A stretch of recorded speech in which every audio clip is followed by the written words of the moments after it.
Hello guys, Horn13 here. Just for a bit of a news update.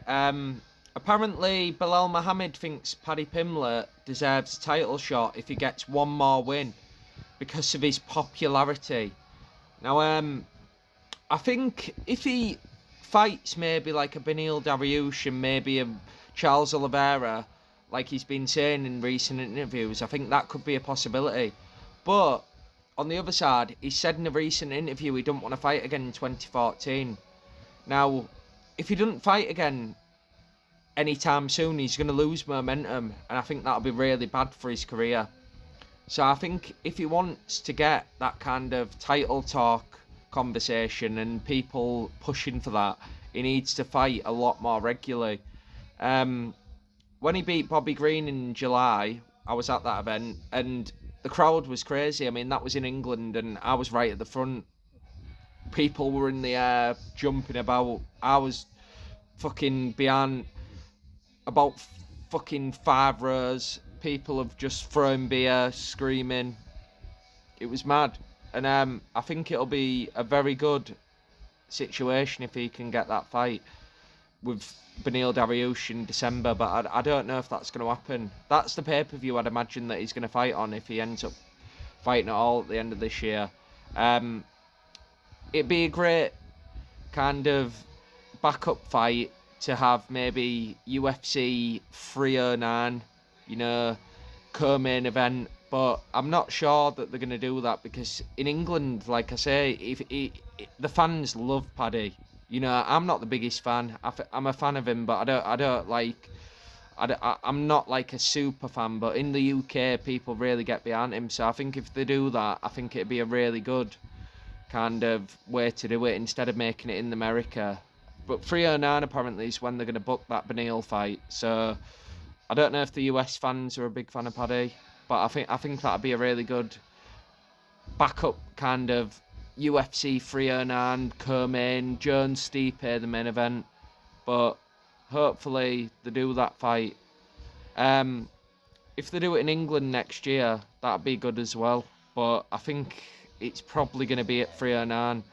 So, what do you think? What do you think about that fight? Do you think it's a good step-up fight? Do you think that'll get you into the title shot, or do you think it'll maybe just be one of them fights that he needs one more before the title shot?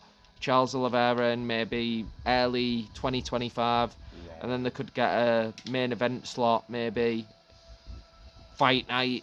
I don't think Charles Oliveira would maybe fight main event on a fight night. I think he's too big of a star, so it'd probably end up being a main card fight. But I think if in England, Paddy can easily be a main event on a pay-per-view, and that's no lie. If they did Charles versus Paddy in 2025 in England, which I think is a possibility because they're going to come back here in 2025, 100%. They do it every year now.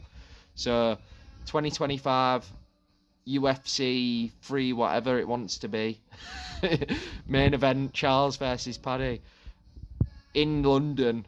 That'd be an epic main event. I'd go. I'd love it. But will the Americans be interested? Is that a big enough fight for a main event? I mean, Charles Oliveira was the champion not too long ago, and I think he's a big enough star to carry a pay-per-view. He's probably the most entertaining fighter in the UFC. He's probably the main reason that people rate Islam Makhachev as one of the best, because that's the most impressive win in his resume, in my opinion. Because the bulk fights were just basically weight bully. I mean, he's a big lightweight as it is, and he's beating a fucking featherweight. So I don't know if people would be interested in the Paddy versus Charles fight as a main event, but I think it definitely in America be a good main card fight, possibly co-main on the 309 event. What hopefully is going to be headlined by John and Stipe, so we can just get that shit out the way, because I think that's a bullshit fight. But hopefully it goes ahead so we can just move on with that division. And like I said in my previous video, I want Tom Aspinall to beat John Jones's wife-beating ass. So thanks for watching. Just a quick update on the news. Let us know what your opinions are. We're going to be doing on fight night prediction video for the weekend. I'm going to be making that. And if you want any one fight cards, you know, Jonathan Aggett is facing Superlek, so make sure you let us know if you want that, and I'll make maybe a one prediction for Friday, but you'll have to let us know in the comments. Thank you. Bye. Liam. I know you don't know how to edit.